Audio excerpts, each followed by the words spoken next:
ఏమీ లేదు అనేటువంటిది నేను ఈ సందర్భంగా చెప్తాను. శరత్ చౌదరి గారు, ఇకపోతే frustration not only on Rahul Gandhi or Manikuntha Thakur, Congress party, everybody.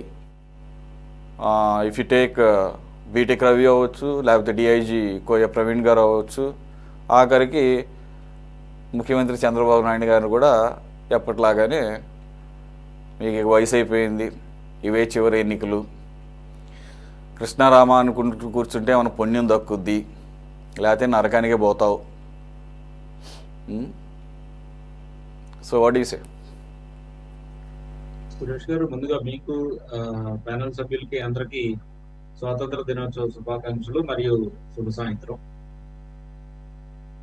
Jaganmohan Reddy గారిది నిన్న కాదు, మొన్న ప్రెస్ మీట్ చూస్తే తన ఫ్రస్ట్రేషన్ ఏ లెవెల్కి వెళ్ళింది అని అనేది మనకి అందరికి, ఇప్పుడు మీలాంటి ప్రముఖ జర్నలిస్టులు ఒక్కొక్కసారి ఏమంటున్నారంటే, అసలు జగన్మోహన్ రెడ్డికి గైడెన్స్ ఇచ్చే వాళ్ళు ఎవరు, ఎందుకు ఈ విధంగా మాట్లాడుతున్నారు, ఉన్న పరువు కూడా ఎందుకు ఈ విధంగా పోగొట్టుకుంటున్నారు అని కొంతమంది ఇంట్రడక్షన్స్ లో నిన్న మొన్నట్లో ఇచ్చిన వీడియోలు నేను కొన్ని చూశాను.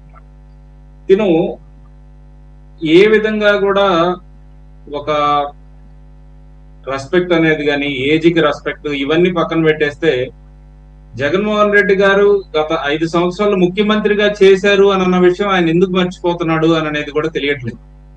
ఎందుకంటే ఒక 5 సంవత్సరాలు ఒక రాష్ట్రానికి ముఖ్యమంత్రిగా చేసిన వ్యక్తి మాట్లాడాల్సిన మాటలు అయితే అవి కాదు.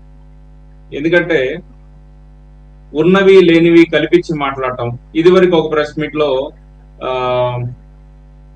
చంద్రబాబు నాయుడు గారిని చెప్తూ కొట్టారు, అందుకని ఏదో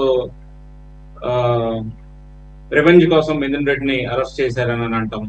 పెద్దిరెడ్డి రామచంద్రారెడ్డి చంద్రబాబు నాయుడు గారికి సబ్ జూనియర్, జూనియర్ కూడా కాదు, సబ్ జూనియర్. అలాంటి వ్యక్తి సూపర్ సీనియర్ ని పోయి ఈ విధంగా గొడవలు పెట్టుకుంటారా? అది ఆస్కారం కూడా లేనటువంటిది ఒకటి తీసుకొచ్చి తెర మీదకి పెట్టడం అలాంటివి. అలాగనే ఇప్పుడు ఇక్కడ చూస్తే ఒక ఐపీఎస్ ఆఫీసర్ని, దాంతో పాటుగా ఎన్నికల కమిషన్ కావచ్చు, ఇప్పుడు ఎన్నికలు బాగలేవు, బాగా జరగలేదు అని మొన్న ప్రెస్ మీట్ లో చెప్పారు. ఆ ఎన్నికల కమిషనర్ ని నియమించింది ఎవరండి? జగన్మోహన్ రెడ్డి గారే రికమెండేషన్ ఇచ్చి మరి నియమించుకున్నారు. ఏ విధంగా పేపర్ స్లిప్పులు కూడా ఓట్లు వేసే ఓటరు బ్యాలెట్ పేపర్ లో వేశారు అని అనేది మనం చూసాం. దండాలయ్యా, మేము 30 సంవత్సరాల తర్వాత ఓటేసాము, మాకు ఈ ఓటు హక్కు కల్పించినందుకు మీ అందరికి దండాలు అని చెప్పడం కానీ, ఇంకా 2-3 స్లిప్పులు మనం చూసాం.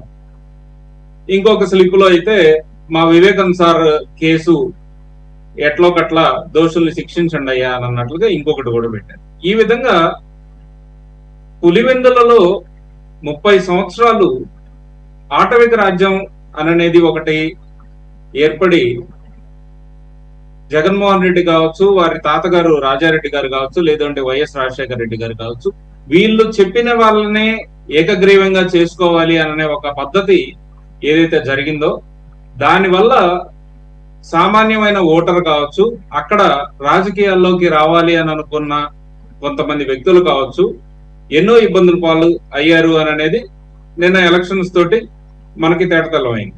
అది కాకుండా మాణిక్యం ఠాకూర్ గారు ఇక్కడ ఆంధ్రప్రదేశ్ లో ఏం జరుగుతుంది అని చెప్పి ఆయన 2-3 సార్లు ట్వీట్ చేసిన సందర్భంలో వాడు వీడు అని అంటాం. ఇప్పుడు ఒక వ్యక్తి ఎవరైనా సరే, అంటే నేను ఒక చిన్న ఎగ్జాంపుల్ చెప్తున్నానండి. మా పార్టీలో చంద్రబాబు నాయుడు గారు కావచ్చు, బాలకృష్ణ గారు కావచ్చు, ఎవరైనా సరే, వీళ్ళు ఎప్పుడైనా మమ్మల్ని చూసినప్పుడు వాళ్ళకి నాకు వ్యక్తిగతంగా ఒక 25 సంవత్సరాల తేడా ఉంటుంది. బాలకృష్ణ గారికి నాకైతే లేదు అని అంటే, చంద్రబాబు నాయుడు గారికి నాకు అయితే ఇంకొక 10 సంవత్సరాలు 35 సంవత్సరాలు ఉంటుంది. ఎప్పుడు కలిసినా, నేననే కాదు, ఇంకా కింద స్థాయి కార్యకర్తలు కానీ ఎవరైనా కలిసినా ఏమండి అని తప్పితే పిలవరు. ఎక్కడా కూడా సంభాషణలో కూడా వాడు వీడు అనే పదాలు కూడా రావు. మరి ఎందుకు జగన్మోహన్ రెడ్డి గారికి ఫ్రస్ట్రేషన్ లో ఆ విధంగా మాట్లాడుతున్నారా, లేక ఏంటిది అనేది తెలియదు. కొన్ని సందర్భాల్లో కొంతమంది దగ్గర విన్నాను, అన్నం తినేటప్పుడు కంచం విసిరి కొట్టారు రాజశేఖర్ రెడ్డి గారి మీద. ఇంకొకసారి వేరే ఎలక్షన్స్ లో వైఎస్ వివేకానంద రెడ్డి గారిని చెంప మీద కొట్టారు అని కూడా నేను విన్నాను, ఎవరు జగన్మోహన్ రెడ్డి గారు. ఈ విధంగా తిను రాజకీయాల్లోకి రానంత మటుకు అయితే ప్రాబ్లం లేదు, కానీ వచ్చి ఒక ముఖ్యమంత్రిగా చేసిన తర్వాత మన విలువలు ఇంకా పెరగాలి, తగ్గకూడదు, రోజు రోజుకి దిగజారిపోకూడదు. ఆ విధంగా మనం చూసుకుంటూ ఉంటే తప్ప రాజకీయంలో తినకి భవిష్యత్తు కూడా ఉండదు అనేది ఆల్మోస్ట్ ఇప్పుడు పోలీస్ అధికారులు ఉన్నారు, ఎప్పటి నుంచో చూస్తుంటే బట్టలు ఇప్పేస్తాను లేక ఇంకోటి చేస్తాను అని అంటున్నారు. పోలీసులకి కులం ఆపాదించడం, పోలీసులకి రిలేషన్స్ ఆపాదించడం. ఇప్పుడు గత 5 సంవత్సరాల్లో ఎలాంటి వాళ్ళని తీసుకొచ్చి ఏ పనులు చేపించారు పోలీసులు అనేది ప్రజానికం మొత్తానికి తెలుసు. అదే విధంగా ఇక చంద్రబాబు నాయుడు గారి విషయానికి వస్తే, కృష్ణారామ అనుకోండి ఏజ్ అయిపోతుంది అని ఒక వ్యాఖ్య ఏదైతే చేశారో అది నిజంగా దురదృష్టకరం. ఎవరు ఎప్పుడు ఏమవుతారు అనేది పైన భగవంతుడు తప్ప ఎవ్వరు ఏమీ చెప్పలేదు. ఇప్పుడు మాకు ఒక సంస్కారం అడ్డొస్తుంది. ఎందుకు రాజశేఖర్ రెడ్డి గారికి అదే ఆఖరి ఎన్నిక అయ్యింది అని ఒక క్వశ్చన్ మేము వేయగలం కదా, కానీ వేయడానికి మాకు ఒక సంస్కారం అడ్డొస్తుంది కాబట్టి మేము ఆ మాట అనలేదు. ఇప్పుడు ఇదే వైఎస్ఆర్సీపీ పార్టీలో పెద్దిరెడ్డి రామచంద్రారెడ్డి గారు కావచ్చు, లేదు అని అంటే ధర్మాన ప్రసాదరావు గారు కావచ్చు, బొత్స సత్యనారాయణ గారు కావచ్చు, ఇంకా పెద్ద పెద్ద లీడర్లు, అంటే వాళ్ళందరికీ కూడా ఏజ్ అయిపోయింది, అందరూ 70లోకి వచ్చారు కాబట్టి వాళ్ళకు కూడా ఇదే లాస్ట్ ఎలక్షన్సా, ఇక వాళ్ళ ఎలక్షన్స్ లో పోటీ చెయ్యరా?